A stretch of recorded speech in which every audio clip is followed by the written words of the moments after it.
3万フィートの上空で赤ちゃんが生まれたのだ。アメリカのフライトで妊婦の乗客が着陸前に出産するという事態が起きたのだ。機内という密室、医師もいない、手術室もない、そんな場所で新しい命が誕生したのだ。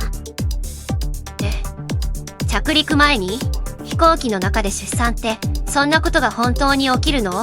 お母さんと赤ちゃんは無事だったのかしら？2人とも無事なのだ。でも今日はこの機内出産という出来事を入り口にもっと深い問題を掘り下げるのだ。なぜ妊婦が乗れてしまうのか、機内で出産するとどんな医療リスクがあるのか、そして日本人の妊婦が海外から帰国する便で同じことが起きたら何円の損失になるのか、全部話すのだ。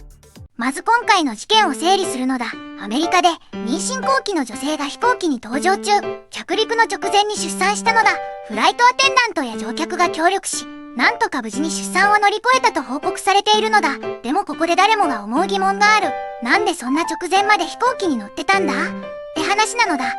そうよ、妊娠後期って飛行機に乗っちゃいけないんじゃないの？確か ANA とか JAL も制限してたわよね。それをどうやって通過したのかしら？ここが面白い落とし穴なのだ。世界の主要航空会社のルールを見てみると、だいたい妊娠36週未満なら医師の証明書なしで搭乗できるのだ。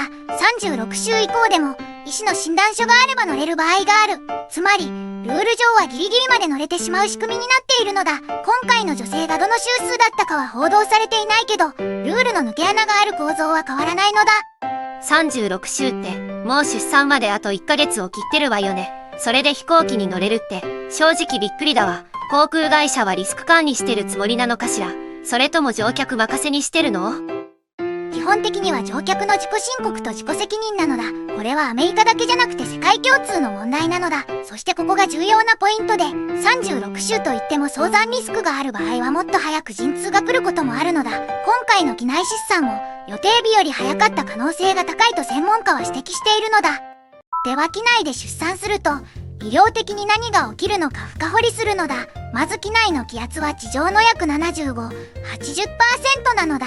富士山の5合目あたりの気圧と同じくらいなのだ。この低酸素環境で出産すると母体と赤ちゃん両方に酸素供給のリスクが生じるのだ。富士山の5合目と同じ気圧の中で出産って、それだけでもう怖いわ。普通の産科病棟と全然違う環境じゃない。しかも血が出たりしたら機内で対処できるの？ほとんど対処できないのだ。機内にはファーストエイドキットが義務付けられているんだけど、内容は基本的な止血材料や包帯が中心なのだ。出産に必要な無菌環境、最大クランプ、新生児蘇生装置、これらは基本的に積んでいないのだ。一部の長距離便には医療用キットがあって、医師が乗り合わせていれば対応できることもあるけど、今回のフライトにそういう専門家がいたかは不明なのだ。ちょっと面白い話をすると、アメリカでは機内で生まれた赤ちゃんに対して航空会社がサプライズなプレゼントをすることがあるのだ。無料の就寝マイレージとか生涯搭乗無料券とか、アラスカ航空が過去に機内で生まれた赤ちゃんに100万マイルを送ったことがあったのだ。今回の赤ちゃんももしかしたらすごい特典を受け取るかもしれないのだ。それはなんか複雑な話ね。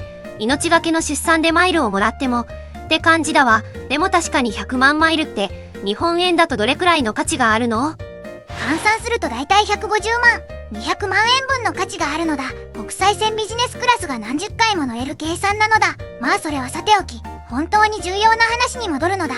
今回、乗務員と乗客が機内出産を乗り越えた一部始終。実はこれが現代の航空医療の限界と可能性を同時に示しているのだ。次のパートでその詳細を話すのだ。でも実はその前に、日本人の妊婦にとって一番身近な数字が出てくるのだ。ここまでの話をまとめると、今回の機内出産はアメリカで着陸直前に起きた出来事で、母子ともに無事だったのだ。航空会社のルール上、36週未満なら基本的に乗れてしまう抜け穴があって、機内は気圧が地上の75、80% という低酸素環境で、医療設備もほぼない状態なのだ。ここから先は、現場で実際に何が起きたか、そして日本人への直接的な影響を話すのだ。現場の話をするのだ。アメリカの報告によると、陣痛が始まった女性に気づいたのはフライトアテンダントだったのだ。機内アナウンスで、医療の専門家の方はお申し出ください、と呼びかけたところ、たまたま乗り合わせていた看護師が名乗り出てくれたのだ。これが今回の命綱になったのだ。たまたま看護師が乗ってたってこと？それって本当に運だわよね。もし誰も医療の専門家が乗っていなかったら、どうなっていたのかしら。考えると怖いわ。実は過去にも同様のケースは複数あって、2015年にはアメリカン航空のフライトで機内出産があり、乗り合わせた産婦人科医が対応したのだ。2019年には意思不在のまま乗務員だけで出産を乗り越えたケースもあったのだ。統計を見ると、毎年世界で約20、30件の機内出産が報告されているのだ。つまり、決して珍しい話じゃないのだ。毎年20、30件って思ったより全然多いじゃない。私完全にものすごいレアケースだと思ってたわ。これってむしろ航空業界の構造的な問題として議論されてないのが不思議ね。鋭いのだ。実は日本の妊婦にとっても全く人事じゃないのだ。JAL と ANA のルールを見ると、国内線は妊娠36週0日以降は診断書が必要で、37週以降は原則搭乗不可なのだ。国際線はさらに厳しくて、28週以降は診断書必要、36週以降は搭乗不可なのだ。でも問題は、海外旅行中に帰国する場合なのだ。例えば妊娠30週でハワイに旅行した日本人女性がいるとするのだ。帰国便に乗るのは妊娠32週。この時点では JAL の国際線でも搭乗できるのだ。でも早産リスクがある妊婦の場合、フライト中に陣痛が来る可能性がある。もし機内出産になったら、日本の健康保険は適用されない。アメリカで緊急入院すれば、新生児 ICU 費用だけで1日100万円以上かかることがあるのだ。1日100万円？それって1週間入院したら700万円超えるってことじゃない。海外旅行保険に入ってたとしても、妊娠関連は免責になってることが多いって聞いたわ。これ、ルール上は乗れるけど実態は家計に取り返しのつかない損害を与えるリスクがあるってことよね。ちょっと待って。ずんだもん。今まで航空会社側の視点で話してたけど、逆の見方もあると思うのよ。妊婦を制限しすぎると、移動の自由の侵害だ。って議論もあるわよね。特に里帰り出産で実家に帰る人や、転勤族の妊婦は飛行機に乗らざるを得ない状況がある。航空会社が責任を回避するために規制を強化するだけじゃ、問題は解決しないんじゃないかしら。まさにその通りなのだ。これは単純な、妊婦は乗るな、という話じゃないのだ。問題の核心は3つあるのだ。1つ目、航空会社によってルールがバラバラすぎること。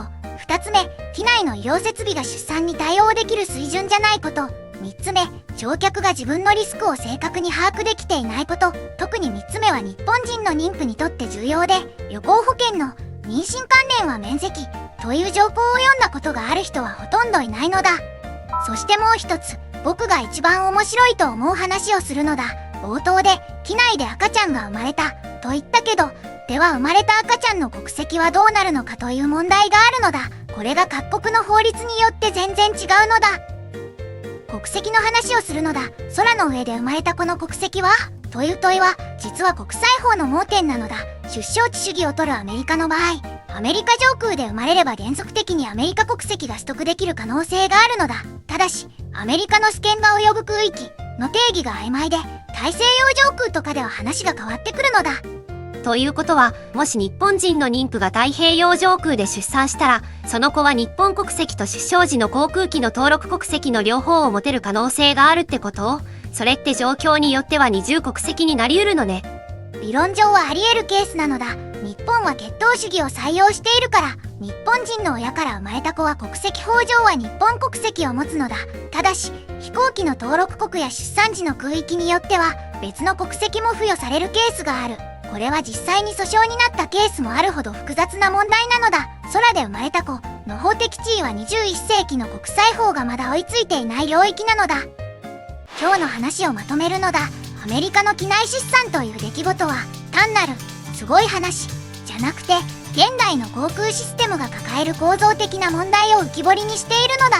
妊婦の搭乗ルールはバラバラ、機内の医療設備は不十分、旅行保険の盲点は見落とされがち、そして空の上で生まれた子の法的地位は国際法が追いついていない。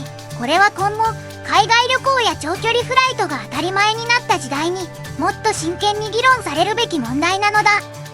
聞いてて、ルール上は OK と、本当に安全かどうかは全然別の話なんだって改めて思ったわ。妊娠中に長距離フライトに乗ることを考えてる人には、保険の免責条項の確認と、フライト先の病院情報の下調べは絶対にやってほしいと思うわ。私が当事者だったら、そのリスクを知らずに乗ることは絶対しないわ。そして今日最後にみんなに聞きたいことがあるのだ。もし自分が妊娠中にどうしても飛行機に乗らなければならない状況になったとしたら、乗るか乗らないかどっちを選ぶのだ？コメント欄で乗るか乗らないだけでいいから教えてほしいのだ。実はこの答えは人それぞれ事情が全然違うから、みんなの意見が聞いてみたいのだ。明日は中東情勢の最新動向をお届けするのだ。チャンネル登録と高評価で応援してくれると嬉しいのだ。また明日なのだ。